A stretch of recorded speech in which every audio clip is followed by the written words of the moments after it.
All right. Good evening, gang. We are back after a 2 week layoff for another open court discussion live in the Counselor's Corner. I am your host, David Lorenzo Glover, AKA the Controversial Counselor. Joining me is my co host, the Big Bad Wolff, Herb Lewis.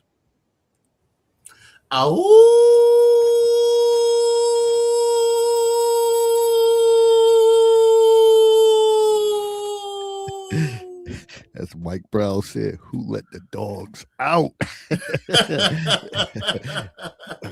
Tonight, Monday, June 22nd at 9 p.m. EST, we will be discussing the topic titled 6 Months In. Who's failing? Who's failing, you or your system? Good evening. It's almost July. Check the calendar, then check your life. The mid-year mirror. 6 months ago, you made promises. New year, new you. You were going to leave. You were going to start. You were going to choose for once. It's the end of June. You're still tired, still broke, still in the same bed with the same arguments, still parenting alone, still pretending you're fine. Here's what happened. January sells you transformation. July tells you the truth. The goals didn't fail you. Your system did. The village you fired in quarter 1 didn't come back for quarter 3. The elders you ignored still aren't texting you back. The marriage you said you'll fix is now just quiet. Mid-year is where delusions die. Kids or grandkids are home for the summer and exposing every crack in your co-parenting plan. Father's Day just reminded half the country who isn't showing up. Your body is changing, and no one gave you the manual. Your soft life budget just met July's inflation. So tonight, no more vision boards, no more new year, new me. Just one question. If nothing changes by December, can you live with the life you have right now? If the answer is no, then good. That means you're awake. This is the Controversial Counselor in the Big Bad Wolff. Let's do a mid-year audit before the year does one on you. That was deep.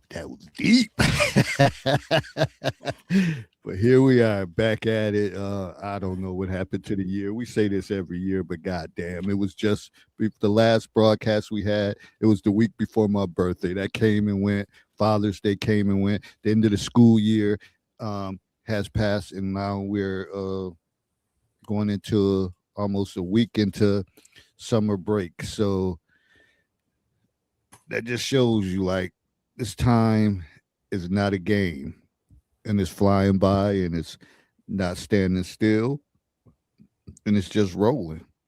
So when you think about your mid-year progress for the year, that shit ain't gonna just sit around. What you say, oh, I'll just do it this time, or I could pick up the slack next one. Nah. You said that last time when it was February. Now it's almost July. And hey, I'm not saying, oh, I'm the expert and I'm on point with everything. We all have our shortcomings. That's why we talk about it. We're not talking about it as coming in as being an expert or a know-it-all. It's just adult conversation that needs to be had, and someone needs to be the forefront of these conversations. Can't be your friends that you hang out with every day and they fooling around and screwing around. It's the blind leading the blind. Sometimes you have to listen to someone else to give you feedback. But I'm sorry, maybe I'm just passionate.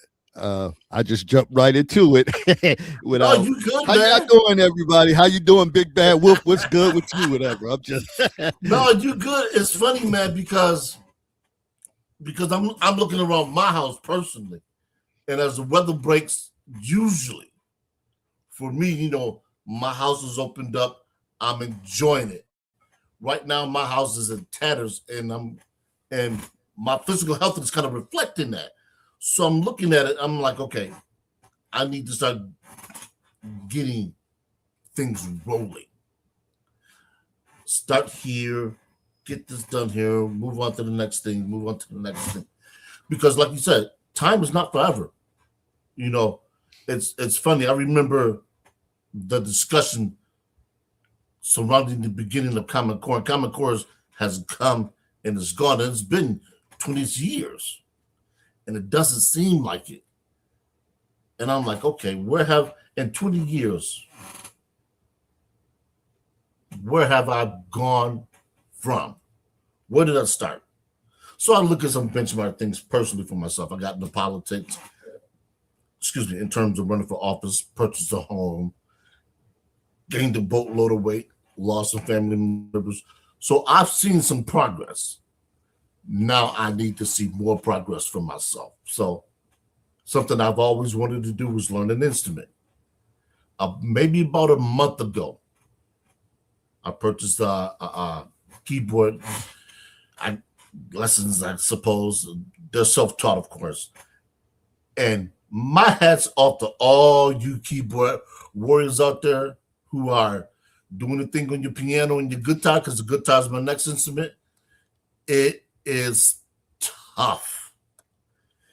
And if you're one of those people who read sheet music and can play reading sheet music, bigger hats off to you, because I'm at the point now where I'm trying to learn to play with both hands, um, learning the keys, trying to memorize the whole finger numbering system, and I'm telling you, it's tough, and it's probably going to be probably the toughest thing I've ever done. Only because I'm an adult now, and there's so many things that I have to unlearn to learn. I have to learn finger dexterity. I have to placement. And yes, I got to lose some weight. I see why there are no fat piano players. It's hard to sit up erect, back straight, and have your fingers and everything tucked into you. It was almost like shooting a basketball. So hats off to all y'all out there, man. But I'm determined to learn. I'm gonna do it. And this time next year will be 6/2/26.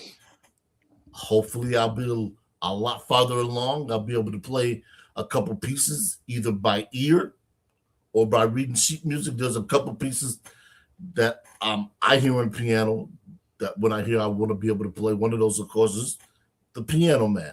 Another favorite piece of mine has always been the theme song to the soap opera, The Young and the Restless. I always thought it was a beautiful piece of music. So there are a couple of things that I have in mind that I want to be able to play. But I also want to be able to sit down and just entertain people. I think the piano is one of those, the piano or the keyboard, there's one of those, along with the guitar, acoustic, of course, is one of those few instruments that, you can get a party going. You can do karaoke. You can entertain a multitude of people, no matter what language they speak. But that's just me. But, that's where I am. And I hope everybody else, they have a to-do list, because I talked about getting a motorcycle this year. That's that's still on the docket. So, hey, it's better to have some plans, man, and have people stick and snide than just say, no, man, I ain't going to do nothing. But that's just me. That's just the Big Bad Wolff. Like I said, a lot of things have came and went. Birthday one, turned 56. Wasn't a big deal. It was actually, I think, on a Sunday, whatever. So it's low key. I don't. I want to keep saying I could celebrate my birthday whenever I freaking want to. If it's October, I decide, hey, I'm celebrating my birthday. What, somebody gonna ask me for my ID or question me? Is it really my birthday?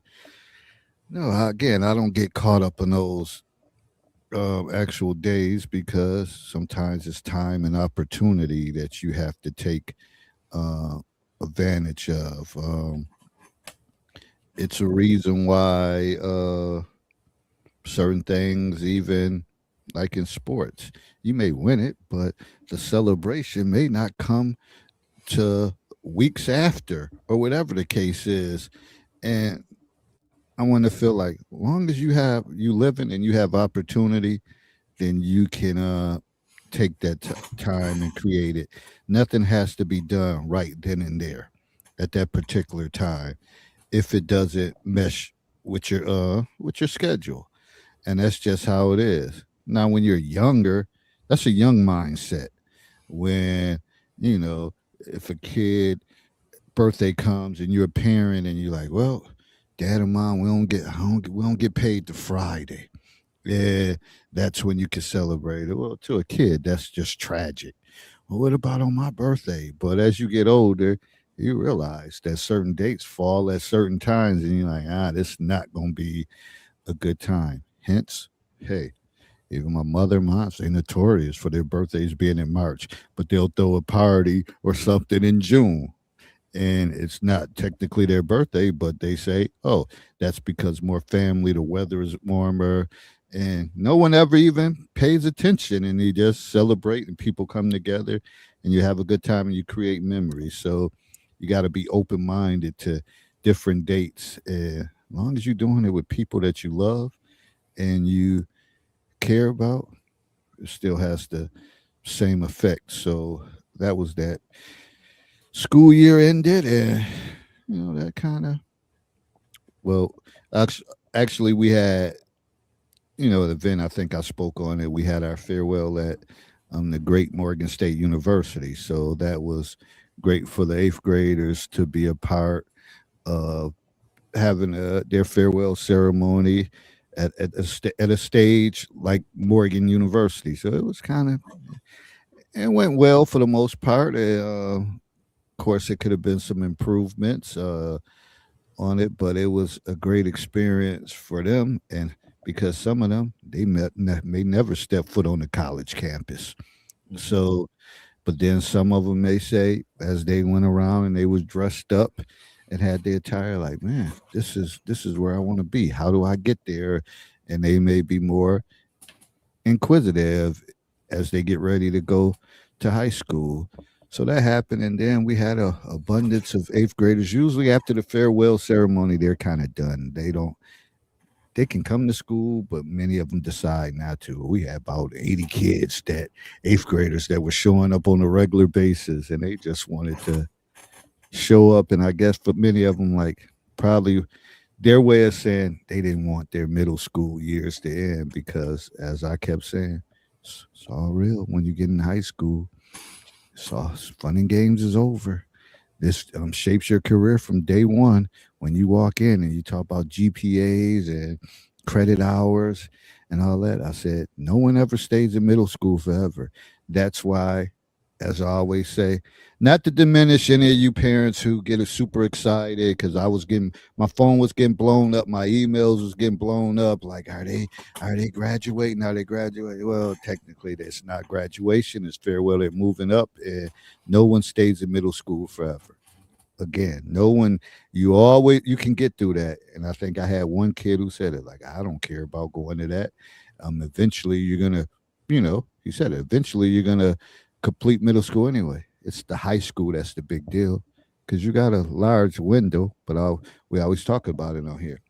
You don't want to be that 21-year-old in the class with 13-year-olds and stuff like that. With, you got a whole family, got two car seats in your little hoopty you pulling up in, and everybody, 13, 14 years old. That's not how you want to be, but that's the case. So that kind of came and went. I had a great opportunity to play one of my favorite students, whatever, in around the world basketball, because I haven't really shot in a while. And his ass, he just lucky. Well, of course, he gonna exaggerate the situation. The first game, I beat him by like 3 or 4 different spots. And second game, let him get a rematch, which I told him, like in Rocky, it ain't going with Paulo Creed. It ain't gonna be no rematch. I started to just walk off with the one victory and just let it be. Gave him a rematch. We both get to the last spot. He hit the shot. I get my last opportunity I missed, and he won. But of course, as we entered the school, we was in the gym, entered the cafeteria, it became he put BTA belt to my ass.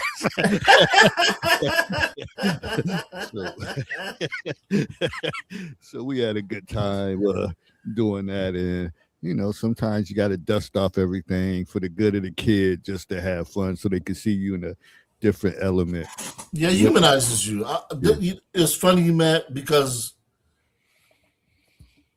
a lot of students look at educators, adults, as if we don't understand what it's like to be their age, as if we've never had to go through what they're going through. So there's nothing wrong with taking up the professor hat, putting down the chalk or the pointer, and saying, "Hey, look, I've been where you are. You haven't been where I am, but I want you to get where I am. So I'm gonna give you this game that you want, so you can see that there's not much difference between you and me, other than some years and a degree. But come here. I'll be sitting on the front porch waiting for you, just like my teachers was waiting for me, just like those teachers was waiting for their students. It's a cycle that continues, but they don't see it. They don't think so, because they're always being taught to. They're always being told, "Hey, look, you didn't do this right. You got to go do this. You got to do that." Sometimes all they want is a pat on the back. Sometimes all they want is a reward. The reward could be, "Hey, I'll put BTA to Mr. Gloves behind. I'm good. I can leave middle school feeling okay. I got fond memories now in middle school. Everything wasn't so bad." And I was talking about my excursions on the campus of Buff State College before I went. For me, that was like, hey, that set college in a positive light. I'll never look at college in a bad light. And I always tell people, if you get the opportunity to go to college, regardless of how you do academically, go. It's an experience. And it's an experience unlike any other you will ever do. You're free to make your decisions. You're free to go to class. You're free to not go to class. The consequences are squarely on your shoulders. Mom's not going to be there to wake you up. Dad's not going to be there to wake you up. Nobody's coming by to see if you're truant. Them days are done. You really get to experience what it's like to be an adult, what it's like to be quote unquote free. Some people make it, some don't. I mean, it reminds me a lot with my second job. I'm starting to see a whole lot of things in a lot of different lights. And dare I say, I'm becoming callous to a lot of things that I see. And I no longer have the empathy in the amount that I once had, because I see a lot of people, they don't want to do. And we'll get into this later. This is a country now that's in transition. And those who don't want to do, ain't going to be much left for you. They are pulling those safety nets. They're pulling those rugs and those welcome signs that used to be plentiful in the window will no longer be there. People are going to have to start doing things, not necessarily that they don't want to do per se. They're actually going to have to start earning their keep. They actually are going to have to reach out to people that they probably don't like and start having to work across the aisle and doing things with people that they don't like, because they got to feed the kids. They don't want to be sleeping on the sidewalk. They don't want to be one of those people that living on Skid Row or the Avenue of Broken Dreams. It's getting ready to get real out here. And for those of you who want to blame the government, you can. But at the end of the day, it's not necessarily the government's responsibility to feed you, to clothe you, to house you. Yes, I believe it's the government's job and responsibility to make sure that can happen, but you got to put in the work. You got to put in the effort. You see all these athletes, and I use athletes for example because now it's the World Cup. The government didn't make it easy for them to play that game. All the miles that those players have run, all the balls that those players have kicked, all the drills that those players have put in, just to get to the point where they're gonna lose. That's why where I said they're gonna lose because it's only gonna be one championship country. They're the only ones that are gonna hoist the World Cup championship, and everybody else is gonna go back home a loser. But you know what? In that loss or those losses, they will see that they need to work harder to get to the pinnacle. Now, you don't necessarily have to work that hard to maintain a home, put food in your stomach, keep a roof over your head. But you got to work. There's no ifs, ands, or buts about it. You have to work. And I think that's what these kids are going to realize once they get to the ninth grade, is they're going to have to put forth some effort. And for every consecutive year they go up in education, you're going to have to put forth some effort. Putting forth effort is not a bad thing.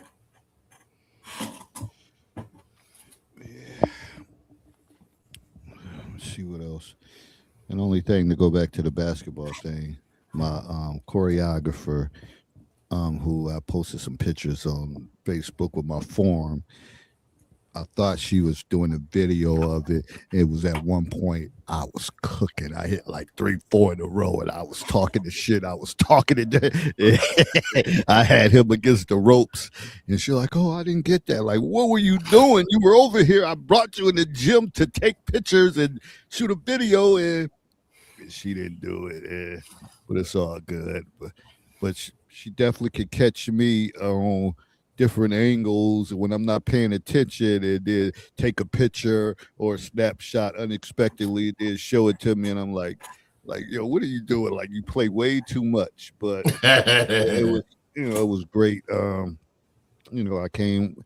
This was a special group because most of them we left the old school, and then I spent 1 year with them there, and then we ended up going to the new building, and they completed the last 2 years there. So it was a special group, a special bond. And hey, now I just got to recharge myself for this incoming sixth grader. And it's like, wow, like I've made several parallels before. It's like getting up for training camp when you get older.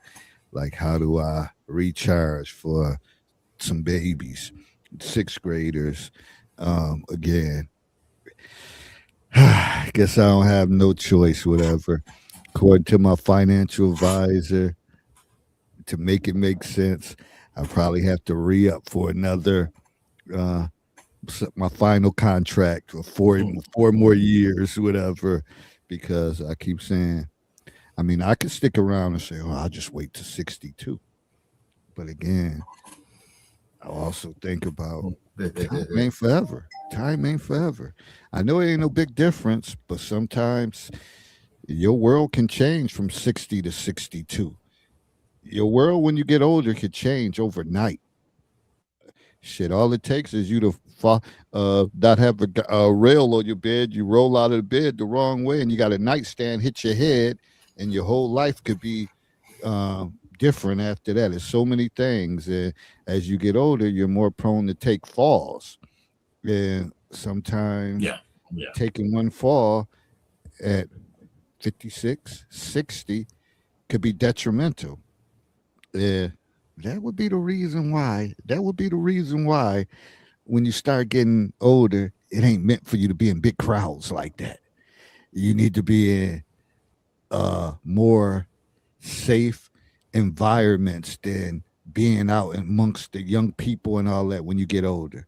One little fall, you hit your head the wrong way, something like that, can change your whole world around like that. So you have to be mindful of things like that. What else? Hell, what else happened at the close of June? Well, I ran into a couple people. Like we got out of school, I think Tuesday, Monday and Tuesday. We last week had 2 half days. Then we had professional development for some who decided to go for the 2 days in June last year. I didn't go. Waited till August this year. I got it out of the way. Ran into some of my people that I hung out with before, coworkers at night school.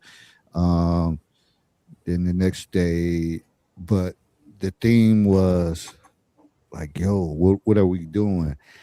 The one, she's like, I've been reaching out to y'all. We have a little group chat, like inviting y'all to the home so we can get together. She's like, we need to link up this summer. We really do. And she was like, because what we don't want to happen is something happened to one of us and we say, damn, we should have got together. And Yeah. I said, I got you. I got you. And I understand the power of being with people who want to be around you is a great feeling. And then sometimes we all get caught up in our world and say, "Oh, I don't want to do it. I got this going on." But never, I guess, never shoot down the opportunity of being around great positive people who are doing positive things. Some of them other Rudy Poo, Johnny come lately motherfuckers that y'all be hanging with on a day-to-day basis, you could definitely change your circle. But solid people who want to be in your presence, you can't minimize that. So she stepped to me like we was on break. I'm walking out and she was talking to somebody else, like, hold on, excuse me, to the person she's talking to, like, how you doing? And just got on me. And I was like, and I understand what she was saying. Like, okay, let's make it happen. When we make it happen, I'll be there. And that's just how I got to be. Then the next day, my old secretary, and she pretty much said it right, but I ain't want to admit to it. She said I had been being mean to her lately because I haven't really returned calls or really haven't reached out. And I don't know. I don't think I was being mean. I think I was just probably being evasive. And it wasn't the right thing to do because like she said, she's like, when he got off that bus and he came to this school, I had to help him cross the street. And what she was saying is, when I came left Niagara Falls, came to Maryland, she had to hold my hands and help me out and navigate. And which probably she was one of the first ones who made me feel comfortable and gave me that feeling like, all right, I'm gonna be all right. Anything I needed, she looked out. I apologized to her on this platform that I wasn't right in the way I handled things, but she made sure she knew. She said when she realized that I was gonna be, and because with a professional development was at my first school that I worked at in Baltimore, and she's been the secretary there since. So when she found out, oh, David coming up here, she called me when I was on my way. Like, where you at? Then I was like, I'm about to turn the corner on Lakeside. I'll be there. She was like, and you better stop by here to see me. And it's the question is, if she didn't call me, would have tried to weasel my way out the day without seeing her? I don't know. I know it was on my mind, like I need to see her. But sometimes when you know you didn't haven't done right by people, as my grandmother used to always say, do right by people, you try to weasel your way out of it. Yeah. I mean, it's avoidance. And she called me, and I had no choice but to go in. And we went to lunch and all that. And she was like, I shouldn't get you nothing. My daughter told you I should treat you to the vending machine the way how mad you been, how bad you been treating me. And The vending machine. Yo. but it's all love because she could have said, you know what? Excuse my language, fuck him. But guess good people like to be around people that they think are good. And I dropped the ball on that. I kind of step back and probably never, never mistreat people who treat you well. Is the moral of the story. Now you have to keep those lines of communication open, despite what you're going through with socially, career wise, and all that. With people being good to you, you be good to them in return. And I always talk about greater than, less than, equal. I guess I was a talker of that, but wasn't really living it, because if people treat you great, you treat them greater. If they treat you less than, then you treat them less than.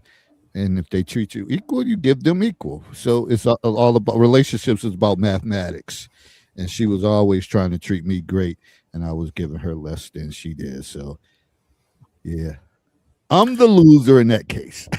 Well, no, I'm not gonna say that. I'm gonna say you were the student. And for people who don't quite understand what David is speaking about, let me explain it to you in this particular terms. When you're making a vertical move, such as what Dave did, and you're moving from one city or one region to another, there's always a lot of unknowns. Where do I shop at? Where do I live at? What neighborhoods do I frequent? What neighborhoods do I not frequent? If I want to go out and have a drink, where do I go? What neighbor? All those little things that you know about your hometown, that you're moving to another location, you don't know. So it's always nice to have somebody there who can give you the lay of the land, who can tell you, hey, look, for you, I know you go here when you want to hang out on a Friday night. You like to shop here, you go here. This got your kind of clothes. After about 8 o'clock, this area gets sketchy. A lot of knuckleheads come out. Those are the type of things that are invaluable when you are relocating. And even when you're connected in social media, there's still nothing like boots on the ground. And you can't get that from just anybody because, simply put, we're not trusting everybody with everything that we do.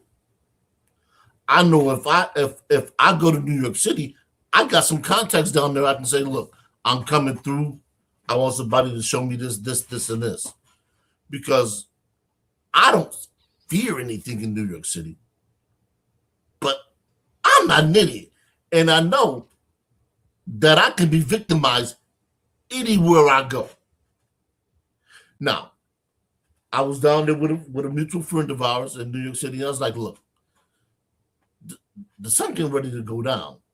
Now, I'm good with myself, and I'm sure you are good with yourself, but we don't know where we at like that. This ain't Niagara Falls. We need to be where we know the area. If something jumps off, we can get to safety. And those are the type of things that you don't know about an area that you're not from. So everybody becomes a student at some point in time. And like David said, if I can't help you, you go this way and I go that way. He found somebody that was willing to help him. And he sat back, took in the collective information and said, you know what? I need to do right by this person. He just said that. So there's nothing wrong with acknowledging your mistakes and going back and correcting those mistakes and then saying, you know what? I need to do better because I'm better. And we always talk about whether we're better than somebody else on this platform. The things that you do, particularly when you realize the error, that separates you from a lot of your peers. Because a lot of your peers will be like, fuck that, I ain't got to do that. And then when things really go bad, they really go left and they need somebody to talk to, those individuals aren't there. That's how you maintain friendships. That's how your friendships last into the decades. I'm not saying you have to pick up the phone, reach out an email or text message or whatever, but you have to do things that keep that bond intact. Like I got my boy in New York City.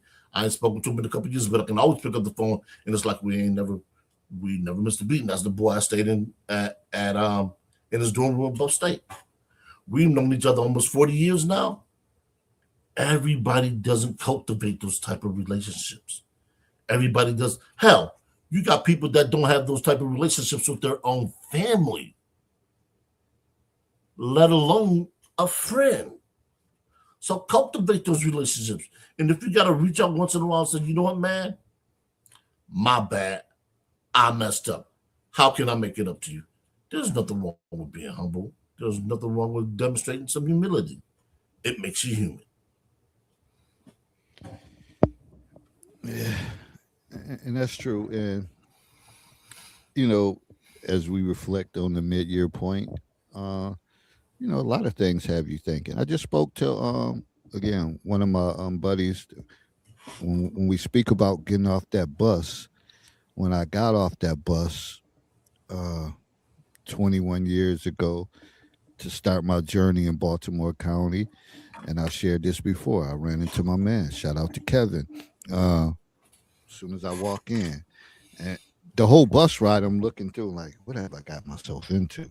Like I'm on a freaking school bus getting chartered to this new teacher orientation. Don't know nobody, but my two brothers down here. Like wow, and at the time I was 35, still a young pup, but Mm. old enough. And I'm like, damn, now I'm 56. That shit crazy to me. But as soon as I walk in, I see a guy, and he got on the same Newtown High School tag, and he like, oh, you new at Newtown? What's your position? I'm like, counselor. He's like, oh, that's what's up. He's like, I'm a science teacher. We that first interaction is like, where you coming from? I was like, Niagara Falls, and I think he might have been coming from the New Jersey, Philly area, and I was like, wow. So we end up meeting like I think we was there for a week. Every lunch we had lunch together. Then we started talking sports, Mhm. and we've been cool since. Well, he just called me earlier today. We don't talk all the time, but when we talk, we probably was on the phone for like an hour, just reminiscing about working together. And he wanted to see if we could find a way to link up and watch boxing. This Saturday coming up. If not, maybe we could grab lunch next week. And those relationships, sorry, are invaluable. Like because it's always that we're always gonna have a connection from both of us transitioning from one state to another and running to each other and like a deer in headlights, looking around like, okay, I know you don't know anybody, but you see, oh, we got the same name tag. We going to the same school. Oh, that's a brother. I'm a brother. We around the same age. Clicked and remained friends since then. And then decided to get our leadership certificates together. And he was because we worked hard in that, we decided to say, hey, let's go out to Vegas and enjoy the Mayweather festivities. And we did Oh, that together. And that man. was our first time, man. So those things that you think about, even when you're struggling through the year, is about building and maintaining good friendships. But see, when I think of friendships and all that stuff, of course I love, you know, getting the camaraderie of hanging out with like my old friends, cracking jokes, bringing up, but also at a certain point, I like to have conversations about building, growth, and people's game plan on what they're going to do as far as retirement or their next hustle or things like that to kind of keep me sharp. Just hanging out to be hanging out, nah, that shit dead. Uh, I need substance right now, and one of the things I think about, even again, as I look at the halfway point and think about the conversations I had this year and the interactions with speaking to the financial advisor, some of y'all, unfortunately, because of the way the economics and like her was mentioning, like people need to get their stuff together. And I just seen something before we came live. Some guy came on. He said, "I'm telling you right now, if you ain't leveled up by 2:30, you're gonna be left behind 2030." Then people in the comments were like, "Oh, y'all say that every year. Y'all say that every year." Well, I guess the difference is if somebody says every year and you're in your 20s, it's a difference when you're in your 50s. Things change and your Yeah. opportunities closes to maximize as much income as you can when you start getting older, uh, especially when you think about career wise. But some of y'all, why y'all sitting around and don't have no plan? Some of y'all same people that's in your 40s, 50s, y'all do realize that some of y'all probably gonna still be working when y'all like 75, 80 just to make ends meet. And that, excuse my language, that's fucked up. That ain't what I'm trying to do. I'm trying to be in my 60s, I'm trying to be somewhere stretched out, chilling, and like, man, it was all good. And if I want to decide to do it, whether it's jump into my Sprinter cargo van, like let me go get this load, get a couple thousand, then I'm gonna sit here and chill, take in the festivities of this state or whatever going on here, because I know I got income coming in without doing anything. I'm gonna be all right. But some of y'all really, and you need to think about it. You really need to think about what the fuck your life gonna be like when you at 75 trying to punch somebody's fucking clock to make ends meet. This is real talk. This is serious. Without knowing what the government assistance and all that shit might not be there. Right. And then what you gonna do? So when they make that scenario, eating dog food or cat food, I don't know what you're gonna be eating, but it ain't gonna be what you think it is. And it's real. That's the only way I can explain it, whatever. But right now, if you 57, you ain't thinking like that, like shit, I got to figure out what's the 60s gonna look like for me. Something wrong with you. Something is really wrong with you. Other than emotional intelligence is definitely off. I said it earlier. It's not the government's job to feed you. It's the government's job to make sure you can feed yourself. And, you know, especially if you have kids, and I'd imagine quite a few of our listeners do. What do you, not necessarily what, but how do you instruct them to do what they need to do to live beyond certain years? Because they're young, you know, and some of them might be ideologues. They'll be like, oh, look, I know. I can't go in here and get the factory job that you have because they don't exist. I can't go in here and, you know, walk into a business and start out as a shift manager, even though I have the education, because they're downsizing. And it seems like we look at the job market now and there's not a lot of stuff there.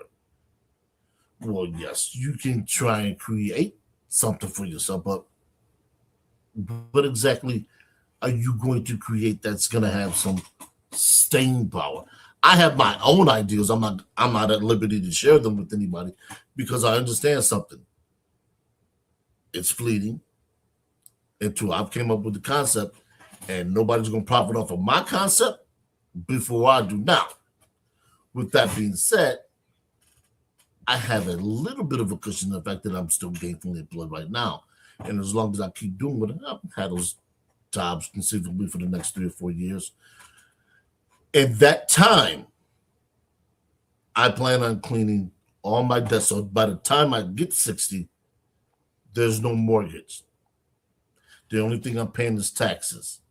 So I can afford to take a hit on the hours and bring in 30 grand, and I'm still doing good. Because that's what I'm looking at right now. It's like David just said, if you're not thinking long term like that, then I don't know what you're thinking about. I don't know what you're doing. Because I'm always looking at the fact that I live on a reduction in income. Because either it's going to be a reduction in income or inflation that's going to kill the market. It's going to kill income. It's going to drive up cost of living. I'm not trying to have to fight with somebody over a loaf of bread on the shelf. I'm going to be the type of person to say, hey, look, you know what? I'm good enough to where I can go home, get this flour, get this yeast, and make some goddamn bread if I need it. Or go find somebody who bakes and who makes bread. And I certainly won't be eating like I am now. That's for damn sure. The weight I have on me now, got to get off. But I mean, there's all these things in between that we can look at, that we can tweak, that we can bring to bear that say, okay, you know what? I'm going to be okay. But it's those people who aren't planning, who think everything's going to be the same way all the time, that are going to be in peril. Like I said, what are they going to tell their kids?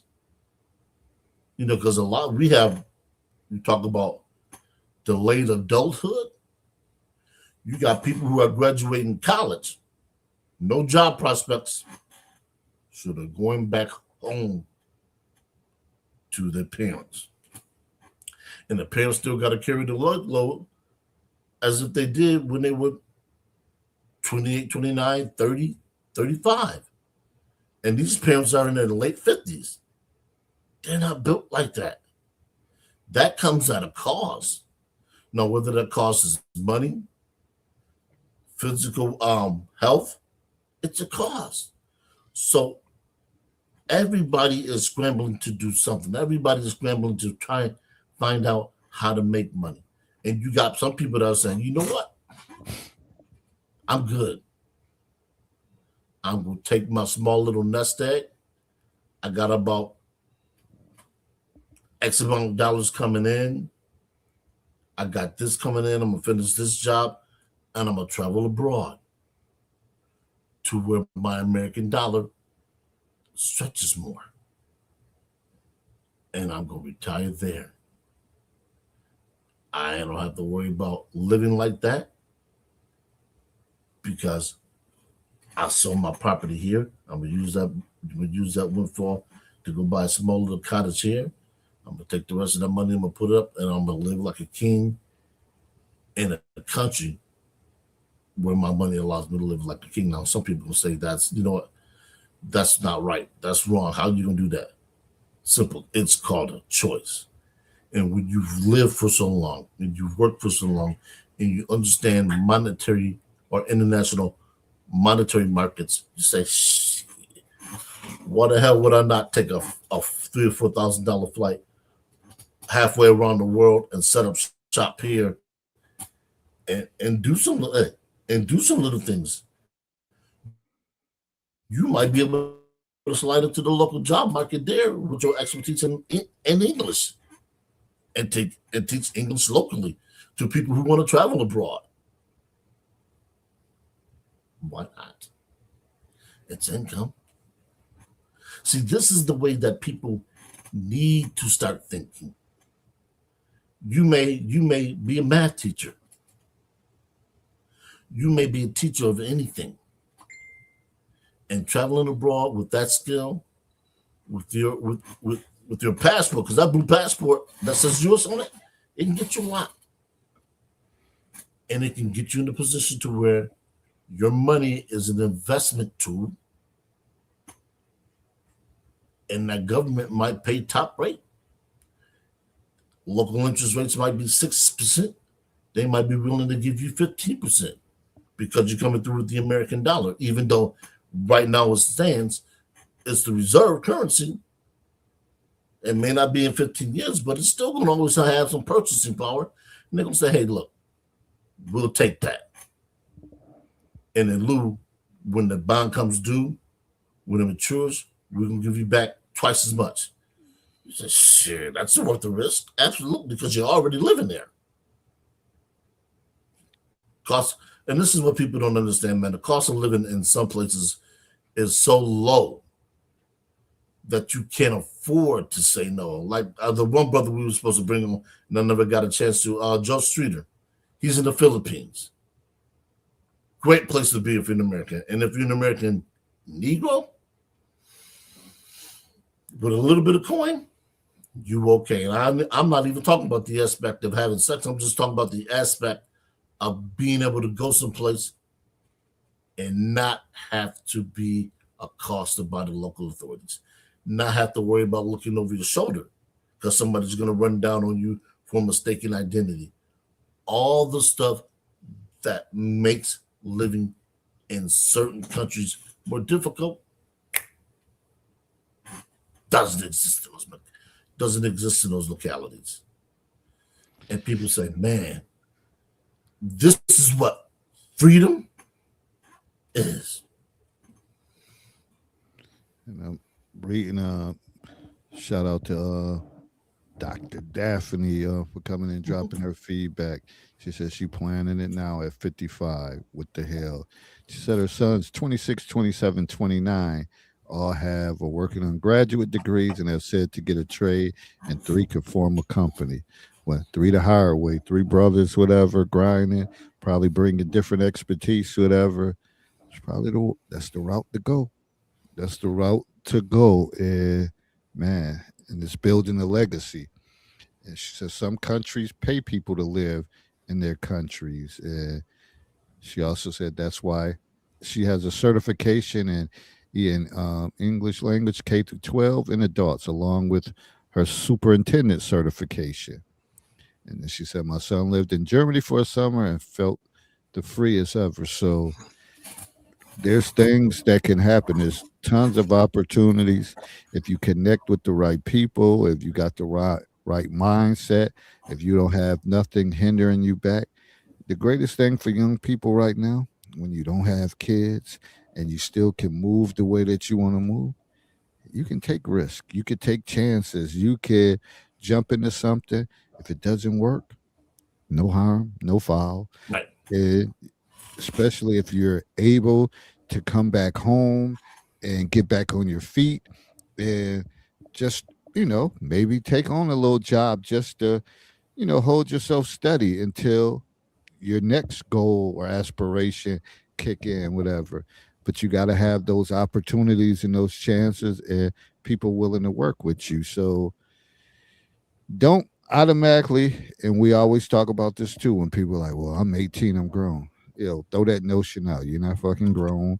Your brain isn't developed. You're making irrational decisions and all that stuff. Use your resources Yeah. when you're young. Use your resources. Do not burn bridges with family members, uh, teachers, professors. Use all your resources. Get it all. Get it all. Stockpile those resources so that any particular situation come up, you got somebody you could turn to. But their willingness to help is based on your character and the way you move. When you move a certain way, people move mountains for you. You want to be ignorant, you want to be rude, you want to be a jackass, then you'll find out.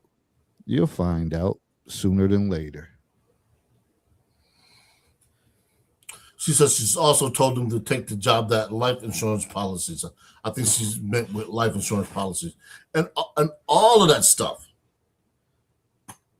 is important. I mean, I just got off the phone with my brother yesterday, and we talked about me giving my house to the family business, and I will, because I don't, as of yet, I don't have a living will, so that's something I need to get hammered out. But I mean, all of this stuff, man, because let's look at things. Let's look at the big events that have occurred over the last couple of months. Of course, the conviction of Carmelo Anthony, and then the case in South Carolina with the gentleman getting off, or I shouldn't say getting off, the gentleman being found not guilty. We are at a crossroads as not only a people, but we are at a crossroads as a country when we look at high profile cases such as this, because it seems like it's the media that's always trying to pit two factions against each other when we want what we consider to be equitable treatment. But the equitable treatment that we, melanated people, melanated brown skinned people, and I'm not speaking to Hispanics, is not to exclude them. But the thing that we need to be focusing on is how do we use our resources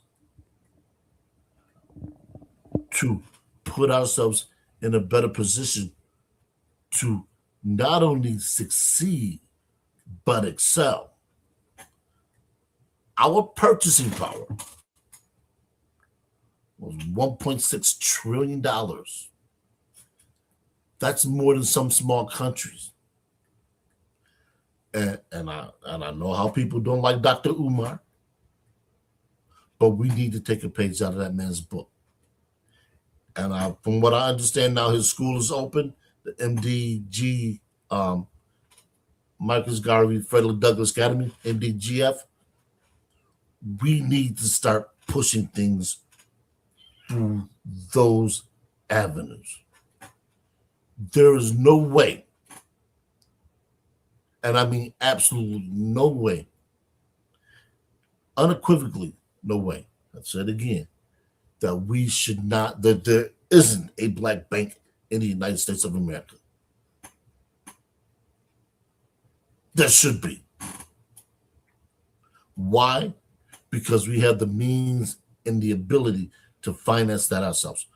All we need is the working class, not the elite, not the poverty, not middle class, but just the people who work. 1% of what we earn, and we can start our banks.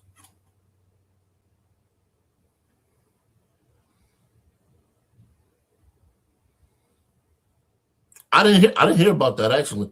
She said, pardon me, let me interrupt what I was saying to read this. She said, hell, let's talk a local where the gentleman just cut off for killing his mom, baby, and his girlfriend in Buffalo. He's black. I could care less about the ethnicity of the individuals doing the killing. And I'll explain that to you in one moment. We need to get together so those situations can be addressed before they happen. Now, I'll go read up on the case. I'm not necessarily sure why it happened. Yeah, but I'm talking a national bank, because a national bank allows us to do this. A national bank allows people who have marginal credit, but they have good work history, to go and purchase a home. And they don't have to pay 10% interest rate. They can get that home at a 3% interest rate, at a 4% interest rate. And it kills the market that are higher ups, if you will, are using. Because right now my interest rate is 3.875%. Those interest rates aren't coming along anymore. I was fortunate when I bought my house. But everybody who wants to buy a house, particularly those who look like us, they should have that ability. And having a national black bank gives them that opportunity, because they don't have to go borrow from somebody who's going to charge them twice the interest rate that the market is, or that the market is allowing. See, what people don't understand about that is this. Banks are in it to make money. And if they can get away with charging you an 8 or 9% interest rate, they will. It's not that they have to. Most of these banks can make money on a 4 or 5% interest rate. But they want to kill the market. They want that money. And they want you to refinance so they can drive up the interest rate and make more money on the payments. This is why I say, if we get a black national bank, we kill that, because we ain't even got to have a discussion with them. No, you go ahead. I don't need your 5%. I'm doing good with my 4% here. I'm doing good with my 3.87. Not only that, we can start to finance schools. We can start to finance lawyers. We can start to finance doctors. The book Powernomics, and I'm sure I've said this before, by Dr. Claude Anderson. Every black able person needs to have that in their library. I don't as of yet, so that's one of those things I'm going to get. But these are the things that we need to start pushing. These are the things that we need to start having a deeper understanding of, because there's going to come a time where push comes to shove, and it's going to be us against them. And it's not that people are trying to make it that way. That's how it is. You look at everybody else. Dr. Nicole Anderson says this in the book. They practice in group economics. We don't. Most of the money that we make as a people, it ends up in someone else's pocket, padding their lifestyle, allowing them to send their children to the better schools in the country, allowing them to establish the police forces and the people on those police forces and how things are adjudicated. Think about all the police wrongdoings that never get to a grand jury state. They investigate themselves. We should be able to powernomics. I'll send that to you. We should be able to sit down as a citizenship and say, look, that's not working for us anymore. We want an independent group of citizens that anytime there's police misconduct, it does not go to the police to investigate themselves. It goes to that individual group that oversees the police, and they are the ones who have the final say on what was correct and what was not correct. And then that goes to the grand jury. Because far too often, these officers are getting away with violating people's rights with impunity. There's no way in the world that law enforcement officials should be able to get away with some of the stuff that they do. And they're blatant with it because they know that if they get sued, the taxpayer is picking up the dime. Now, I've spoken to my brother who's in federal law enforcement about having them get insurance, and it gets kind of tricky, if you will, when it comes to officer having to carry insurance, sort of like what doctors do with malpractice. And I know everybody's pushing for. What I would suggest is everybody who wants that, keep pushing for it. And locally, gather former chiefs of police, former police officers, and lawyers, and sit down and figure out how to make this happen. Because as the old adage says, if there's a will, there is a way.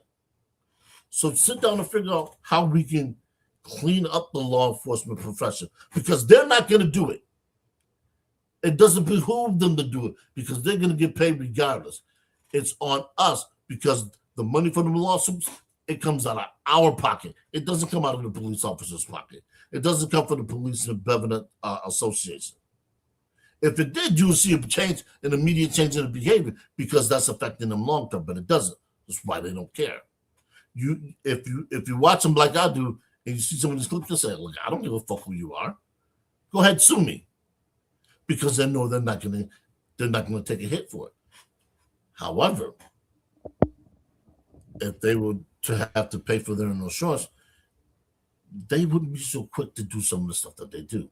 And I'm not necessarily just talking about the what I would consider the misuse of their firearms.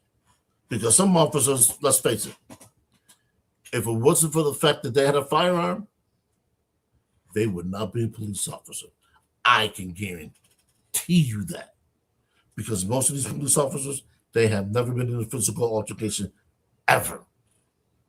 So what do you do if you're a police officer, regardless of your gender, and you got somebody that squares up on you, and you ain't never had your nose bloody before, you ain't never had your eye black before, you ain't never had a tooth knocked out before, you ain't never been knocked out in the fight? Those prospects scare you. So what are you gonna do? You're gonna reach for your firearm because now you feel threatened, and that's what you're gonna tell the jury. And who do you think the jury's gonna believe? Well, we know some of the people. I always think about some of the cops that I ran over the years from in Niagara Falls that I went to school with, and you're like, oh, they big and bad now when they approach you, but you seen a lot of them. I ain't gonna yell out names, whatever. Some of them are detectives now. Some of them may be near retirement age, and some of them. Shout out to a couple of them that I ran into that showed me love because we went to school together. I might have been guess speeding a little bit. But once I hand over, didn't say anything, just hand over my license, and they look, and I'm thinking about one particular incident. And he looked, they're like, motherfucker, David Glover, man, what's up, man? And, just that connection and, was able to get off. But when you think about some of them, like, why did they choose that field? Some of them, that's the reason why they chose it. Some people, when they join the military and they come back, act like they freaking psycho, whatever, and it do cause a lot of mental health things, whatever. Being in those type of academies and situations, but we have to. You have to think about everything. The bottom line is for each individual to kind of be alert and be able to control what you can control. When you leave stuff in the vices of others, you don't know what's going to happen. When you work at a job and you not complying and you not doing what you need to do, you don't know what's going to happen. You don't know when you're going to get pulled in and that's going to be your last day or whatever. So the bottom line is always try to create opportunities to have more options for yourself. And at this point, if you're a young person and you say, I just can't do that 4 year grind or 2 years, whatever. Shit. Pad up on certifications. Pad them up, whatever. Do what you got to do to keep yourself employable and give yourself more opportunities. Again, the more opportunities is the more knowledge. And as we always say, knowledge is power. So do what you need to do to stay afloat. But set short term, long term goals throughout the year. So the bottom line with this discussion tonight, we're talking about the mid year point, the mid year audit. Where you stand? Because again, often you're cheering up, cheers, new year, new me. Again, like I said in the promo before the thing, oh, I'm not doing this. This relationship is over, this and that. Then time dwindles by and all that. The bottom line is when people change, is when they feel uncomfortable. When they feel totally uncomfortable. And when you get sick and tired of being sick and tired.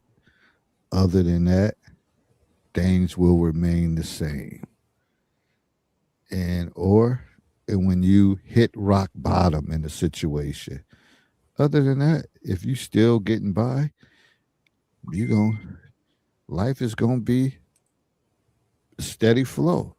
But when you start feeling uncomfortable about certain things, that's when you're gonna be willing to make a change. So if you set all these goals in January, like I said, it's transformation. But then reality kicks in July. If you're not feeling comfortable, and it depends on the goals that you set, then you have to revamp your goals or do something different. But here we are. At the it seemed like it was just the holiday season and all that. Blink of eye, it's fucking July. And sooner or later, summer will be over with. Before we know it, it'll be the end of August, September.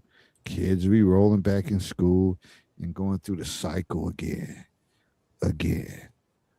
And unless you set some things in place, and we all got to get better with that. That's why we're talking about it. I got other goals and all that stuff. I know for certain that when you get a certain age, you have to make sure that you have health insurance and all that stuff lined up. Um, Not only for yourself but your children as well. So that's a big thing that kind of drives people to stay working and all that. But again, my personal goal, and I know that it will be a week or two, but after them week or two, I don't plan to spend another motherfucking day in the school after I turn 60. I don't care what's going on. And that is it. That is it. The end. Goodbye.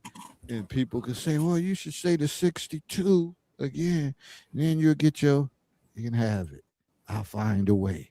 I'll maximize that, whatever. Because I want to, as long as I'm healthy, and I know I have to do things to prepare for that, then my 60s, I'm calling shots, do what I want to do, doing what I want to do, and trying to put people on so they could do what they want to do. That's just my goals. I'm not going, like I said, I done seen too many people that retired and did everything set goals and died shortly after. Nah, can't be me.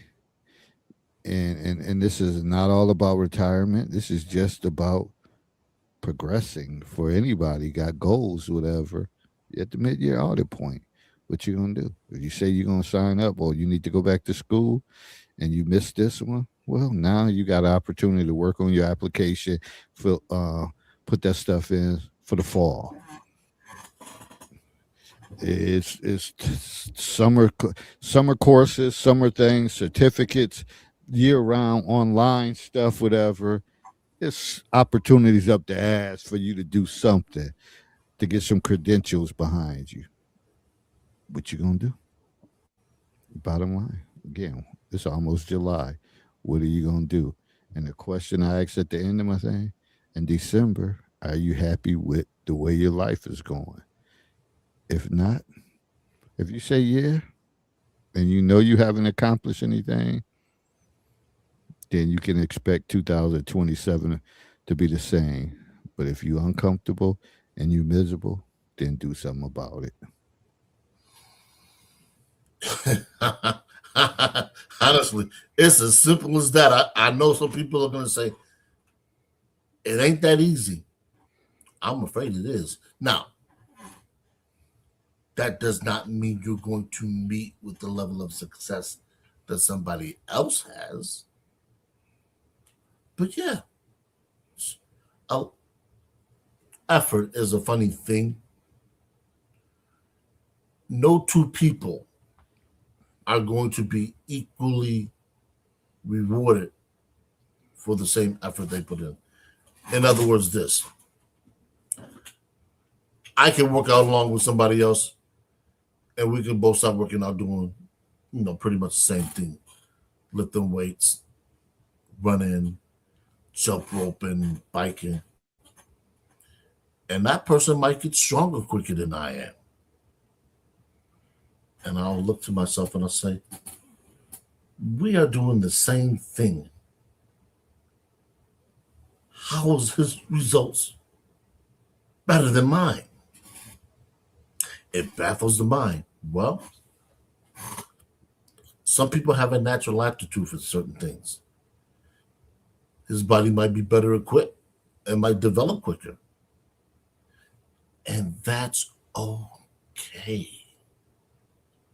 See, we have to get accustomed to running a race, and running that race not for the person next to you, not for the person that's coming behind you, not for the person that's in front of you, but for ourselves.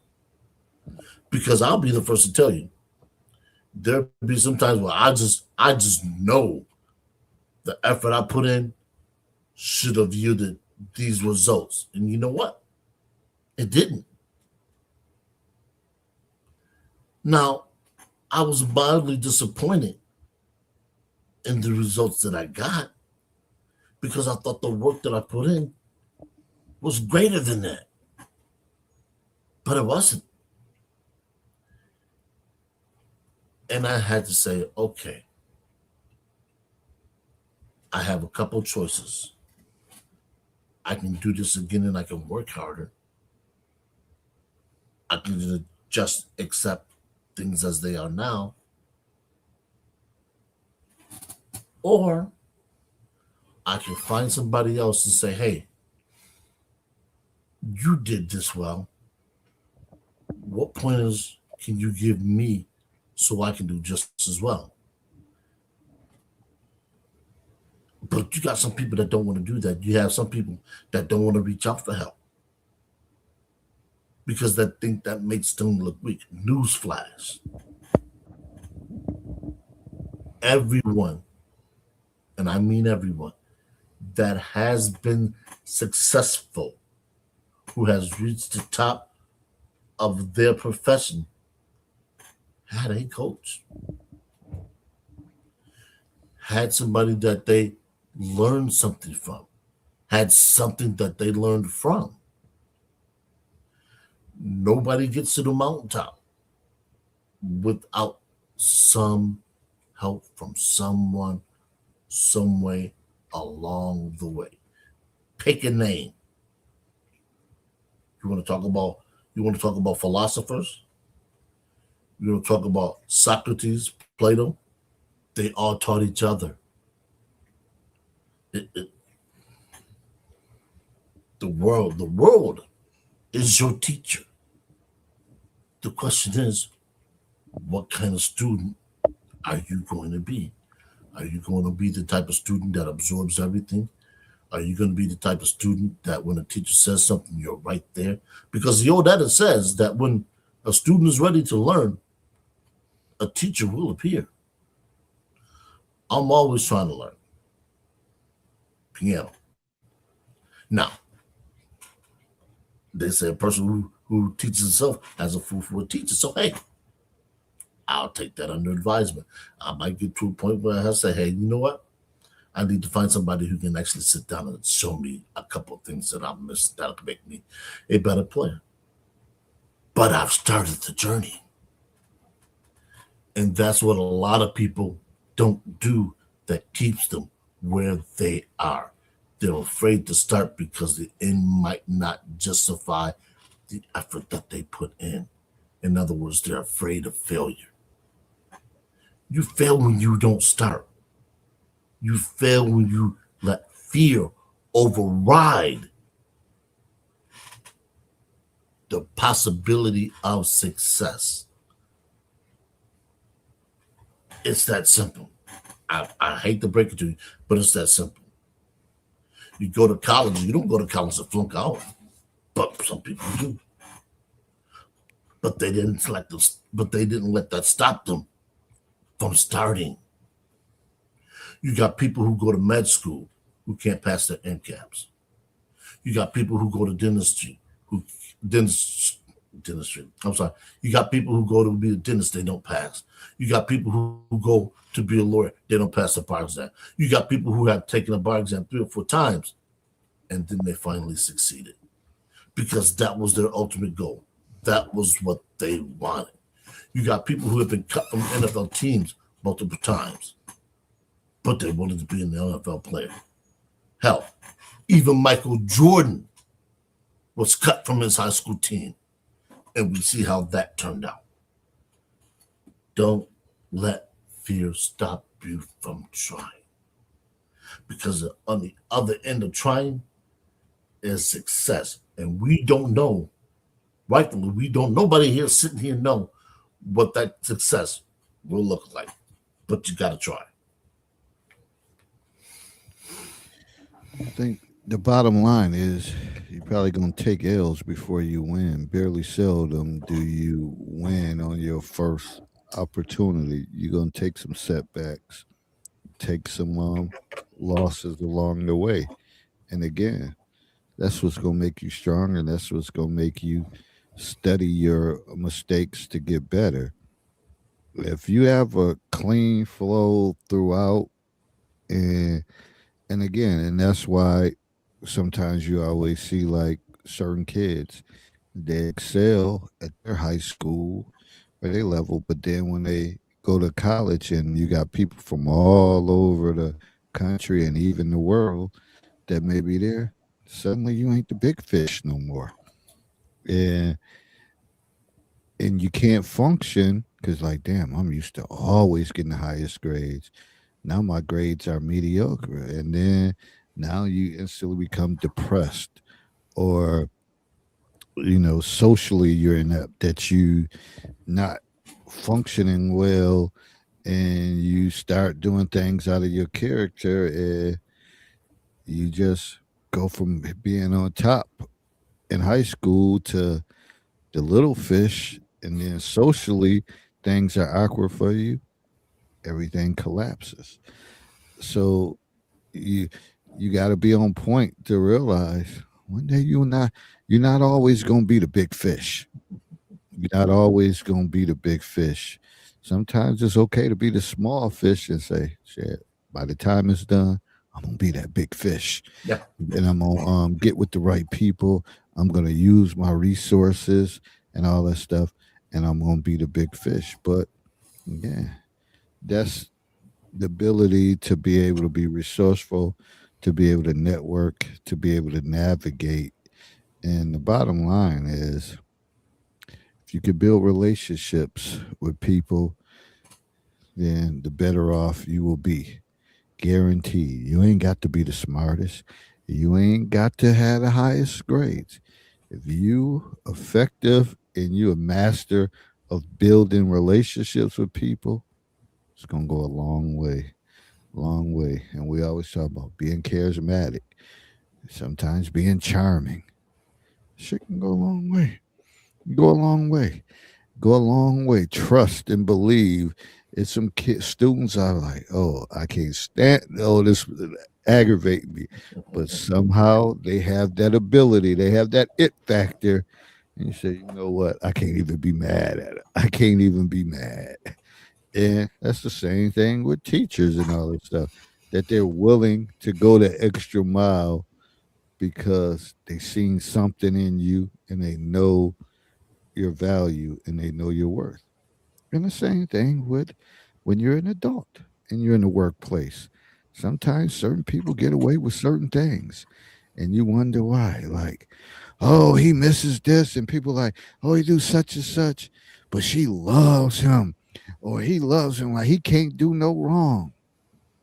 Something that they bring to that supervisor or whatever, like that makes their world a better place or makes their day a better place, that they work with that individual. And they could be brown nose and doing whatever. It may not even be brown nose. It may just be their natural personality Yeah. that supervisor just gravitates to and say, you know what? And I'm pretty sure they have a lot of heart to heart conversations, and that person probably get cussed out behind closed doors and all that stuff. But they like, it's the only reason why your ass is still here, because you bring, and I know what you're capable of, and I know your potential, and they work with that individuals. Bottom line, you gotta have that ability for people to still want to work with you. So, and this is more for the younger people, because y'all think, oh, I'm a YN, I'm this and that. You ain't that shit gonna get you real far. It ain't. Sometimes you gotta fake it till you make it, and treat people with respect, dignity, kindness goes a long way. It does. It keep you employed. It keeps opportunities open. When you do get ready to make moves somewhere else, they're willing to write you a recommendation and all that stuff, because that's the one thing y'all seem not to think about or care about, that one day you're going to need somebody to write something about your character, and you think, oh, I want to be a clown and cuss people out and do this and that.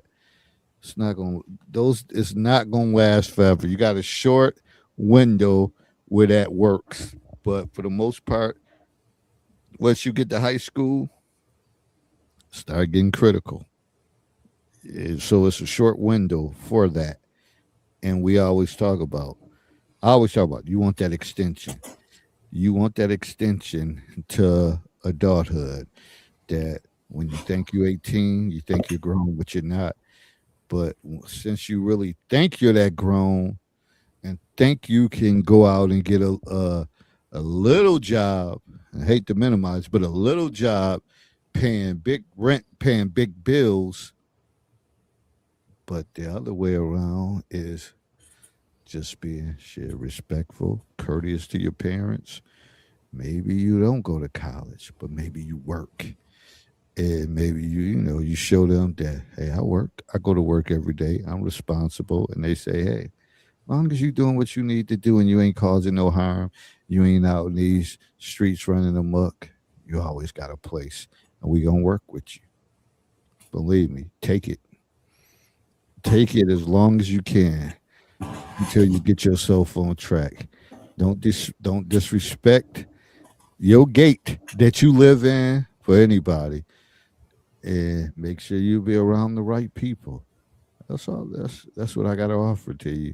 Because once you start disrespecting moms and pops at home and everybody else, because remember, older people like a clique too. You piss off you cuss your mother and father out, then you try to go to their brother or sister. They gonna be Yeah. like, "Oh, your ass got me fucked. You got me fucked up." Especially now, who might take you in is the grandmother and grandfather. But if they passed away, whatever, shit, your ass, I don't know what you gonna do.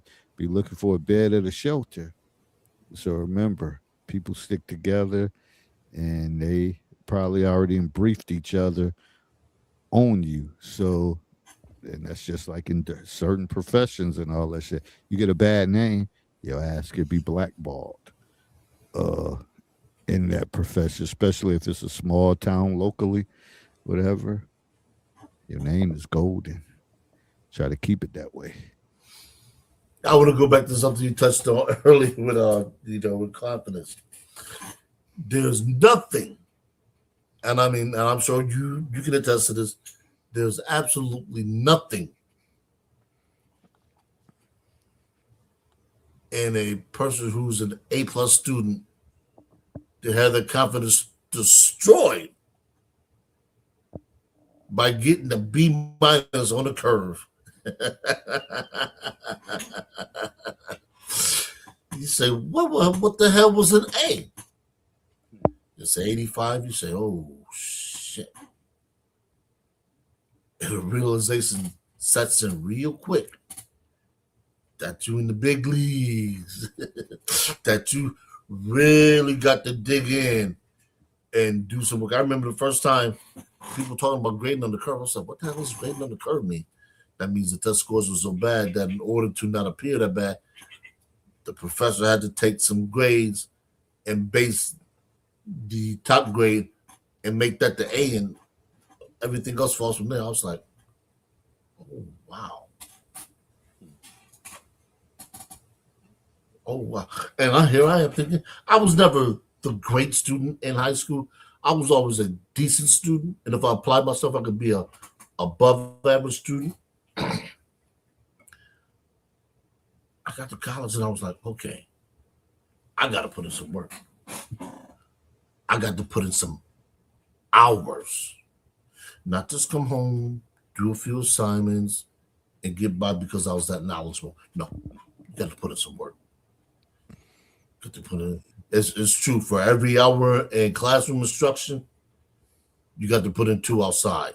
So I remember the first semester wasn't too bad. I got a C, but it was that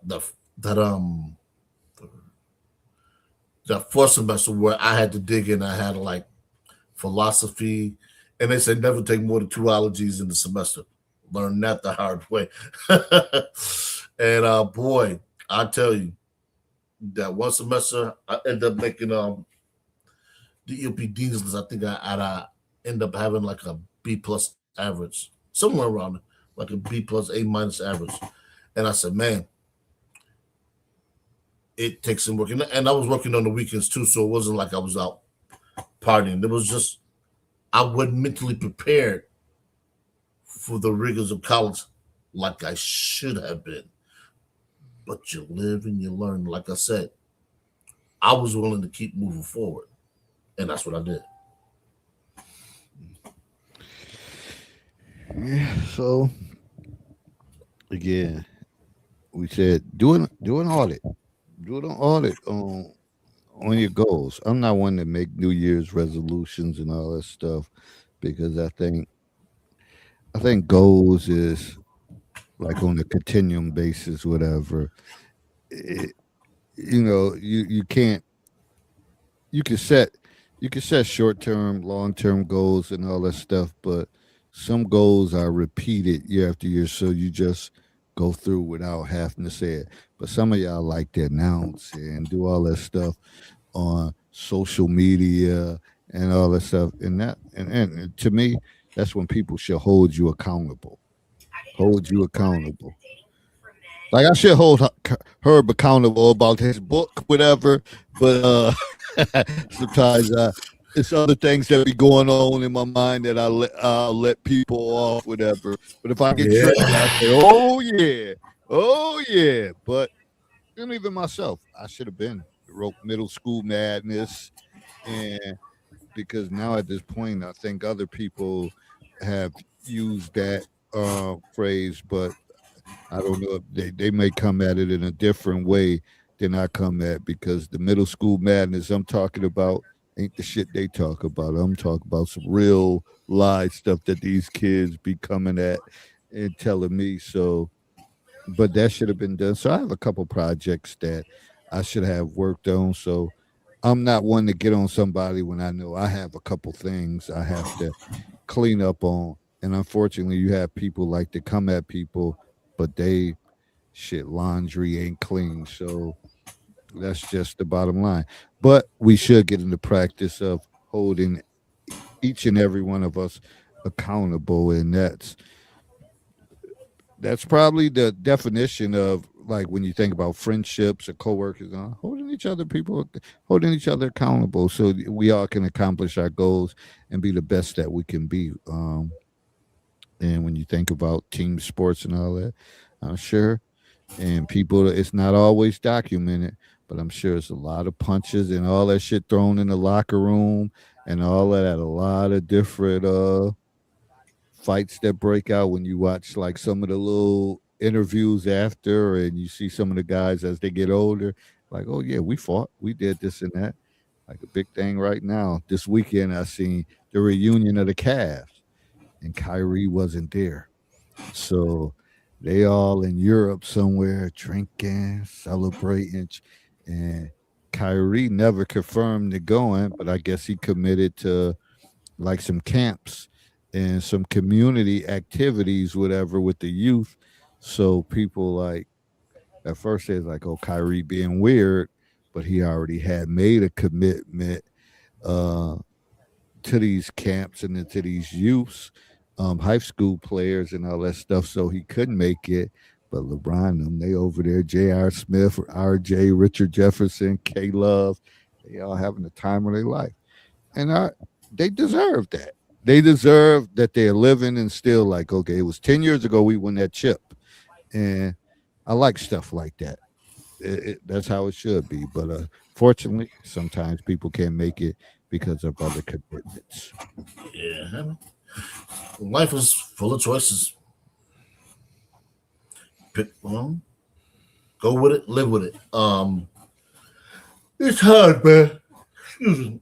Um, Especially when you have so many people vying for your presence, not necessarily just your attention, but your presence. And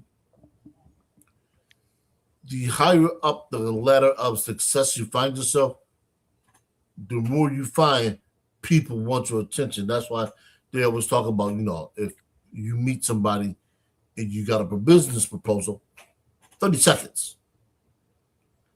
Because that might be the only time in their day that they had to talk to you.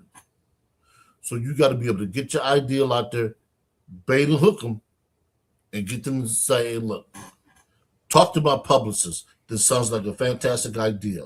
Like I'm sure all of us have seen the show, The Shark Tank. What we see whittled down into that 10 to 12-minute segment, that takes place over hours of negotiating. We just see the final project. nothing is promised to us. That's why it becomes incumbent upon us to make sure that when you get an opportunity for something, that you are ready. Like the old adage goes, when the iron is hot, strike. And strike with some intent. Strike with some intent to create something. Because you never know when you might get the opportunity for, excuse me, for people like that. And understand something.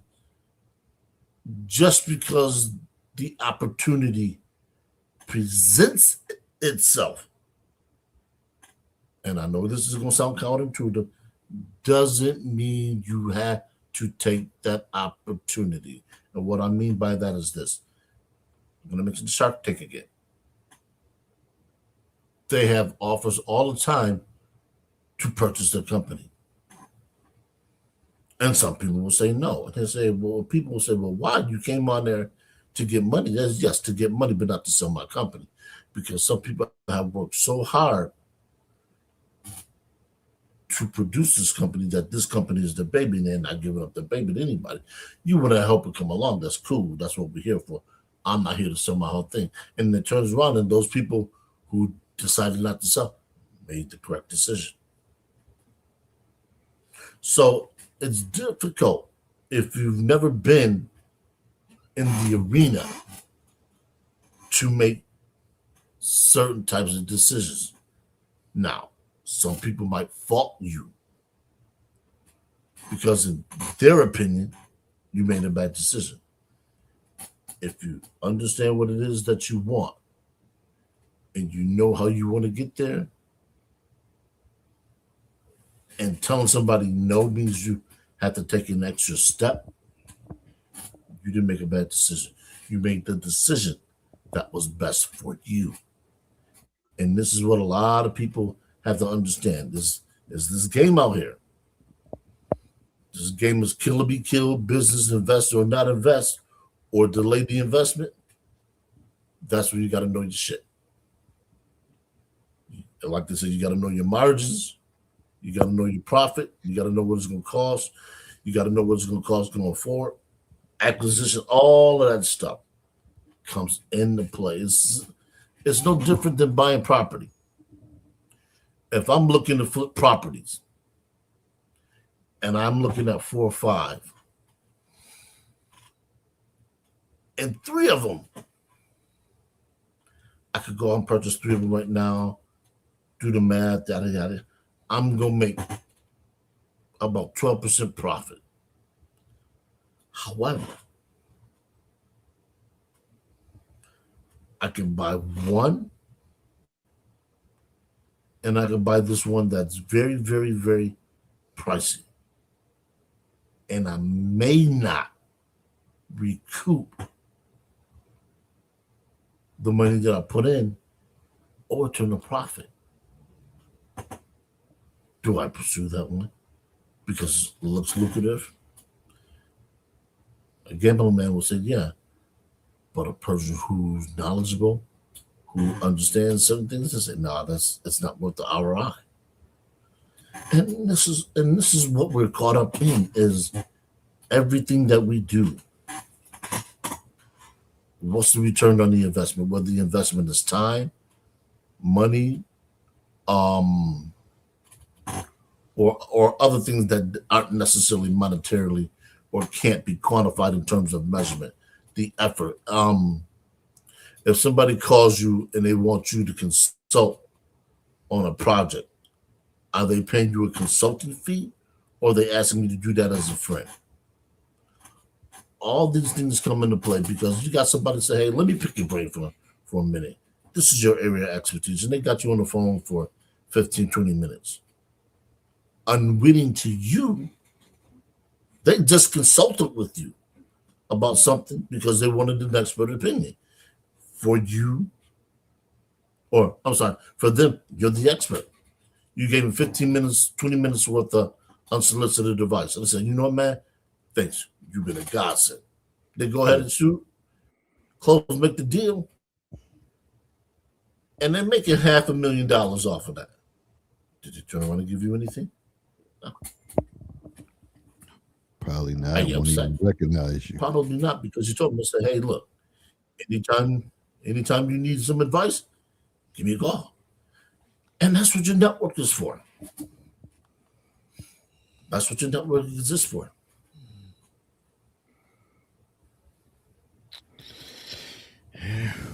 Well, again, we look at this when you do your self audit and you think about it. And again, like I said, we're no experts. It's a lot of things that I want to do to close out the year. It's some things that I said I want to put in place before the summer ends. Sometimes it's about pulling the trigger and taking risk. And again, Herb mentioned something before, the fear factor. Sometimes, depending on your situation, you may have to take that chance and you may take L's, but if you keep going and you be consistent, you could turn those L's into W's. But we all got work to do. And everything ain't about fun and games. But I think the great Muhammad Ali said, hey, if you train hard today and every day, after you can live the rest of your life like a champion. And I think that's where we are at for the 50s and over. That we still may have to work hard today, tomorrow, but hopefully in the 60s, we can live our life like champions. Well, at least that's how I want to live, like a champion in my 60s. And I think that's where you're supposed to be. Like, okay, I've mastered this. Now I'm willing to help other people get through it and all that stuff. But I'm still not. And again, I talked about this the last time we met. The unlived things that you do. You don't want to wait till you get too old that you're not able to do anything. Heard mention about playing instruments and the piano, the keyboard. If you get a certain age, your memory is not going to be as sharp. So if there's something you want to do, then you have to do that at a certain time. Like, man, I'm still sharp. I still can do it. I want to entertain people doing it, and you're having a good time.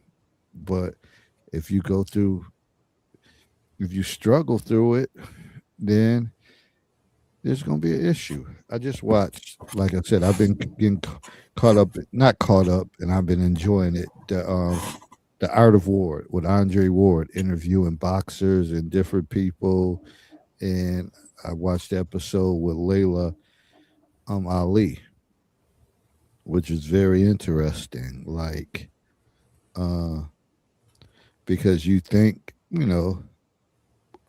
because her father was the GOAT, the greatest of all time, she was speaking on that, their relationship wasn't always that way. She was more of a, uh, mama's girl, and some of the things that she spoke on, but how solid she is now because she still has his DNA, and, and all the things that she got going on now that you like, wow, like it's amazing. And I often laughed that she was saying like how with her and the whole Clarissa Shields beef.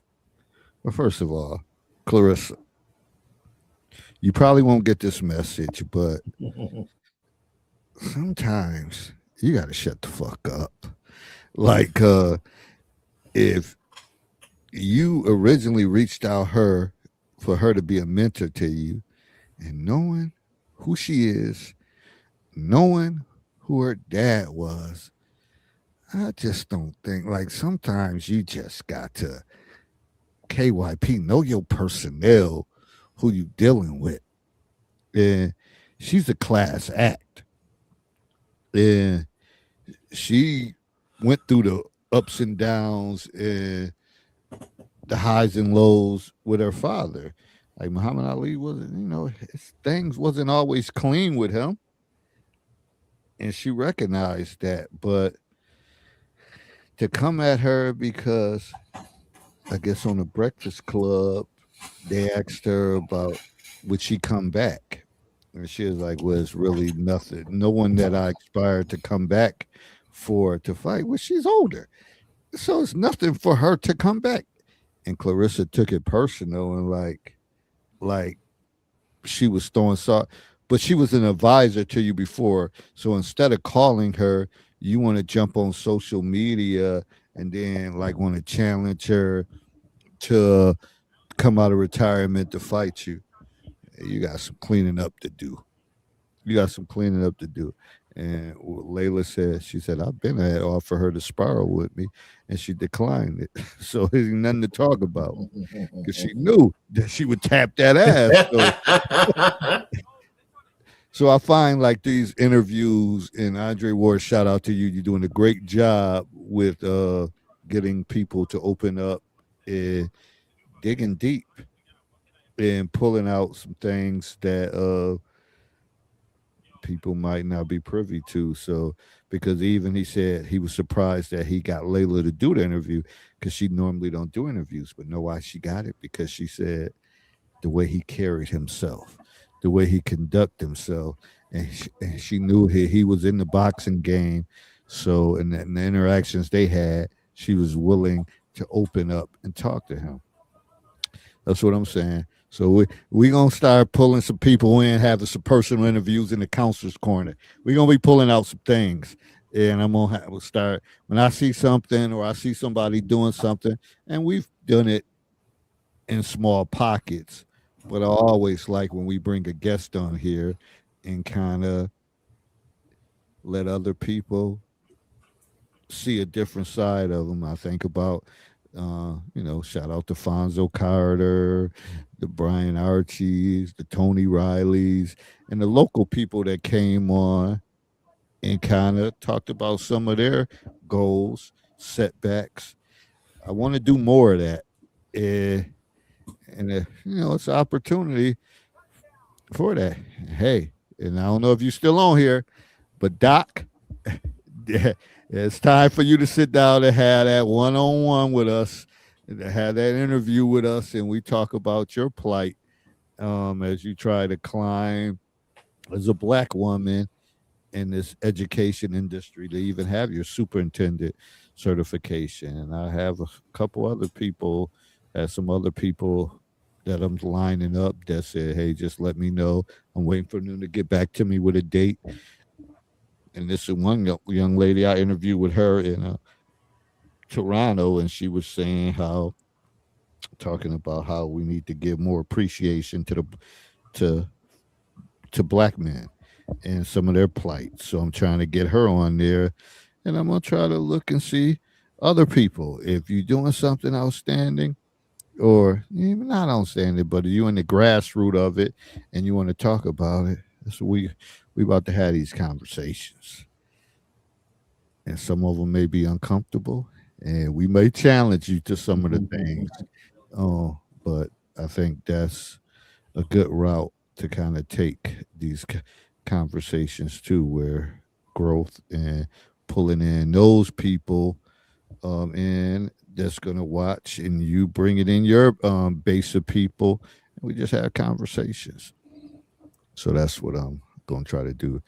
Big Bad Wolf, if you got people like that on your end, bring them in. If they want to sit down and come to the counselor's corner, it 'cause sometimes if you talk about it, then you may be forced to be held accountable for it. and, And I think and that's you the know thing. the funny thing about the book is I had already sent the copy to the publisher. They sent it back and then was supposed to do a couple of revisions.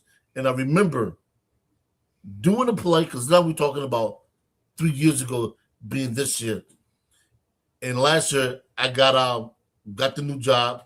So I haven't been doing anything other than just working, man. And I'm looking over my right shoulder and I'm thinking, okay, either it's right behind me or to my right. I'm like, I got it. because it's funny. The concept hasn't changed. And the more people I speak to with regards to them dating, and the same problems. Where do you meet people at? How do you vet people? How do you know if somebody's lying to you? Who do I know how to trust? I'm like, these are things that I personally I don't struggle with. And it brings me back to what Anetta, shout out to Anetta, was talking about with having somebody or having a private investigator doing that type of stuff. I'm like, people, and this is not gender specific, people have a tough time. What's the name? I just lost the term.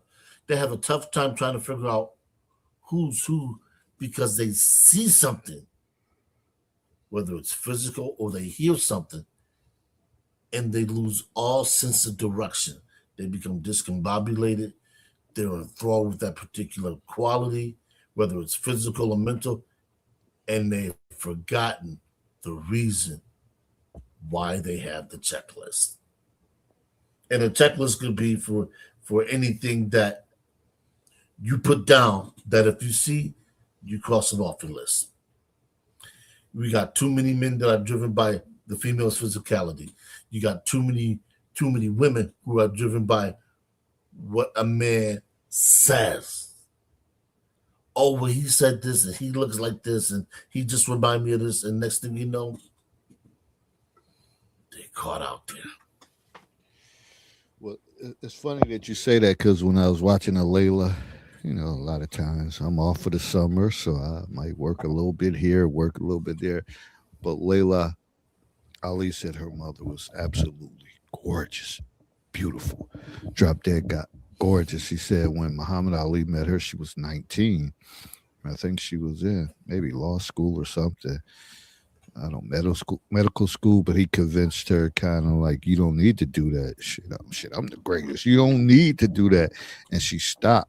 But he said she truly believed that he was gravitated to her because of her looks. Mm-hmm. And sometimes that is it. And you really don't know to get to meet the core existence of that person. And you're like, damn, like she does it for me or he does it for me. But that person really isn't who you think they are or what you're really looking for. So, yeah, KYP, got to know your personnel. And I'm gonna need to take me a quick bathroom break if you want to. You go ahead, then we'll come back and wrap it up.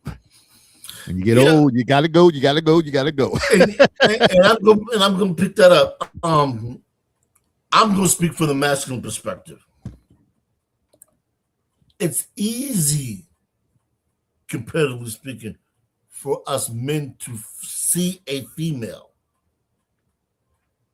and just throw out the checklist. Especially those of us who are driven by lust. And for some men, that doesn't change. They can't break out of that base behavior because it drives so much of what they desire. And it's those men who can conquer that and make that a permanent secondary thing on their list. Those are the men who excel in spite of how attractive a female is to him. He'll say, okay, but other than attractiveness, what does she bring that I can be, that I can use, it's going to make me want to really have her on my team. And I've seen women like that. My whole thing is this. I start going through my checklist immediately. And by the time I'm done, I'm like, no, she's not a candidate for me. And where a lot of men also get tied up is in listening to females talk about She's attractive. She's this. She's this. She's this. The average woman is never going to find a below average female unattractive. They're not wired that way. So if a man doesn't have good stewardship around him and he doesn't have the wherewithal to practice ruling women out, he is always going to be caught out there by a female who is physically beguiling to him. So he's always going to find himself chasing after this female, done with her, chasing after the next female, done with her, chasing after the next female, done with her. And it's a continuous loop. And he ends up burning himself out to the point where nothing he does is ever going to be good enough because he's always chasing the wrong type of woman. That's why you see a lot of well-to-do men with marginal looking women, because they got to the point where they said, you know what? The more attractive a female is to me, the less success I have with her. So they drop down in attractiveness, and like Kevin Sumner said, go up in cooperation. And when they do, they find that woman and they say, you know what? I am very, very, quote unquote, happy with the choice I made in wives. Think about some of the most attractive women in Hollywood. Halle Berry, Jennifer Lopez, the female from Friends, all have problems with long-term relationships. Coincidence? Maybe. But I'm going to say I don't think so. I'm going to say just because guys realize, hey, look, you know what? They're a handful. And you have to do more for them because they might be a tad bit more insecure. And that's something a lot of men don't know how to address in women. A lot of men don't know how to address being insecure within themselves. Now you couple that with a female that they dating, and she wants to know, well, why are you dating me? There's a lot more attractive women out here than me, and now you got to put out that fire. And that's a fire that's never, ever going to be fully extinguished. And it just gets, it's just gnawing. And you say, you know what? I can't deal with it anymore. I got to go. I need a break. Go find that Kit Kat. And they'll call and say, you know what? I'm happy.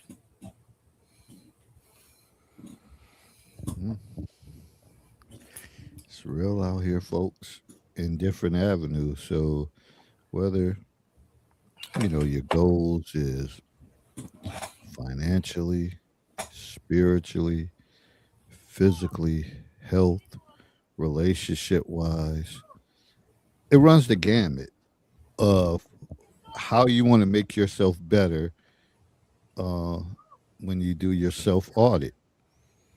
We know that a lot of us have strained relationships in certain areas, and your goal is to try to improve on. Sometimes it's just one phone call or one text message or something that can open up the floodgates or open up the dynamics or the communication line. But we're at the halfway point again. I'm amazed how fast this time. I'm not really amazed, but I think I am because I'm like, damn, we were just here in January talking about this shit, and it's like, and we took a couple weeks off here and there, and here we are. It'll be July. When is it? July next week Mm-hmm. or? Yeah, 22nd. So conceivably, yeah. And just like that. So we have to value time, and most of the audience, my audience that follow us, whatever, our audience is usually from the ages of 45 and over. You can sprinkle in a few younger people. Sometimes you can sprinkle in a few of my middle school kids who try to lurk in and see what I'm saying. But their averages don't do anything because it's a handful of them. But man, we really got to be conscious of time, effort, and I heard the Big Bad Wolf mention effort, of what's going on in these upcoming years to make our lives better. Because when we make our lives better, we make our younger generation lives better. If we leave out struggling, guaranteed they're gonna struggle. Yeah. Uh, and so that's important. That's important and something to do. In the words of her big brother, Lafayette, he said, you got to stay active on this shit. You got to stay active. I'll be peeping it. You got to stay active. And I can't agree more that shit, when you active, things move, things shake. Even though some activity may not give you the results that you're looking for, but I think when you active and you in movement, I mean, you're not stagnant. Because once you get stagnant, everything falters. Your health, your mental, and just your overall motivation. But if you stand active and you got your hands in this and your hands in that and all this stuff, sooner or later, you're going to find some success in something. Yeah. And whatever it is, it's going to start clicking and it's going to filter down into other areas. So I do shout out to you, Lafayette, on that. I'll be peeping you, whatever. You definitely got to stay active in your chase, because once you become dormant, your ass might as well tell people to start picking on, especially when you get a certain age, start picking out your burial site and your casket, whatever, because your time is near. And that's serious talk. I might be sounding facetious and all that stuff, but it's real. Like, your time may be near if you don't step up your game. And you can see, I see a lot of people, like older people that I'm impressed with. Like, damn, they out there putting it. Like I said, when I was playing basketball with some of the older guys, and they was like, yo, I'm 75. I was like, man, God, to be able to get up in that court and play. And they didn't stay the whole time. They may only play 2 games, but that's all they shit. 2 games, not even full court, but half court, not the whole gym, but the half court. Just 2 games of that, you 75, and you hitting buckets, and you walk away. All right, see y'all guys next weekend. Wow. Yeah. I used to be like, wow. And I said, that's how I want to be. But I retired much earlier from that. But I don't know. MJ, and I'm going to call your name because you're a high school student. Malachi, you might have brought something out of me. I still can shoot. Still spot up and shoot somewhere. So maybe I might get out there and they be like, yo, all you got to do is spot up and shoot. I'm just talking shit. Hey, just a quick mention. I've been catching the series on Facebook, and I'll be dropping some of the episodes in the counselor's corner. It's called Death by Dignity. They are dealing with one of our favorite topics, an AIDS gap relationship. I'm not going to give away too much. The young cat is 30. She's 53. She's loaded. I'm going to leave it there because there's a couple other things in there that's going to get you kind of intrigued, because it's going to pique your curiosity. And you're going to say, well, wait a minute. Why is this and why is that? And that's all I'm going to do. That's all I'm going to say for right now. I'll be sharing them in there. Matter of fact, I'm going to do one now. Death by Dignity.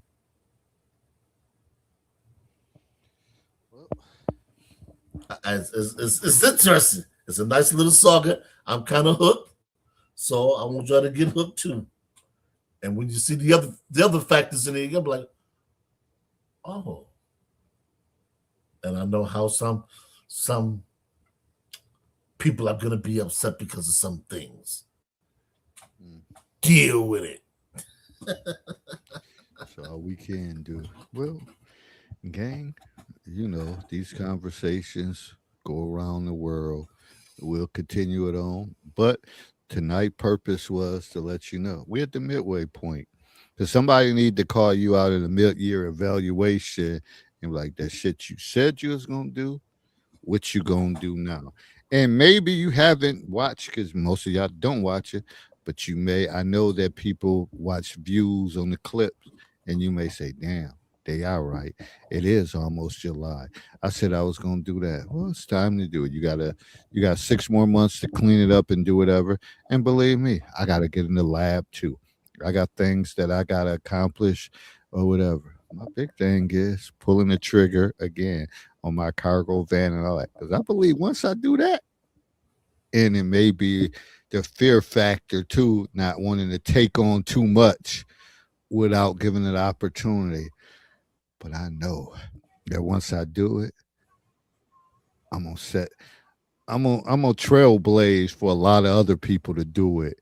And we're gonna have a conglomerate. I can't even say the word uh, of people saying, "Damn, shit, let's do it," and it's Conglomerate. gonna happen. Yeah, say it again.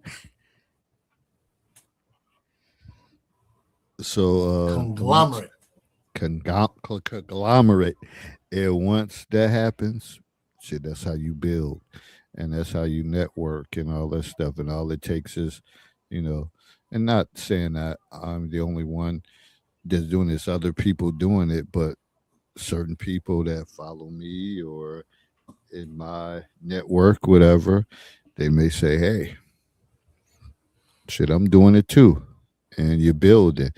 And the thing about it, you putting other people on. Long as you keep putting other people on, I think it reduces violence, it reduces poverty, and it cut back on a lot of things. And I think that's the evolution of goal setting is to make life better for yourself, which in turn would make life better for others. So, Big Bad Wolf, anything you want to close out this mid-year audit with? No, I'm good, man. I'm good. Got to get the house and everything in order, but just time, just time. One foot in front of the other. And with me, I got to get back on the weight loss thing too, working out. I said one of these weeks I'm gonna start getting up in the morning like I normally do for work, and making that walk 2.5 miles uh, total in the morning and getting it all over with. Because you do realize if you work 30 minutes, 20 to 30 minutes a day, that helps. And if Yeah, you could get it over with in the morning, then you got it in. You got it in early. And that also probably helps you out with your energy level throughout the day. So I said, I got to get back to that, whatever. Just popping on some headphones, just walking, enjoying, especially at 7 something in the morning. It's probably calm and peaceful, people sleeping, and you just walking and you fine. Got to get back to that. I took a couple years off of it. I don't know how, but because I had got down, I was probably at one point 25, 30 pounds away because I said my ultimate goal is to be 225. I hmm feel so strong, so solid, and all that. And I was close. But now, again, see what happens when you get close and you take some time off, now you got a bigger deficit. Same thing as paying yeah, bills and all that. So I got a longer goal to get there, but if I get to 225, yeah, look out. Y'all look out. Y'all be like, that motherfucker bad. But I'm gonna get there though. But that's just something again. We all have flaws, but we can push and encourage each other to reach the top. With that said, we out. On to the next one. See y'all next time. We out. Take Peace. care.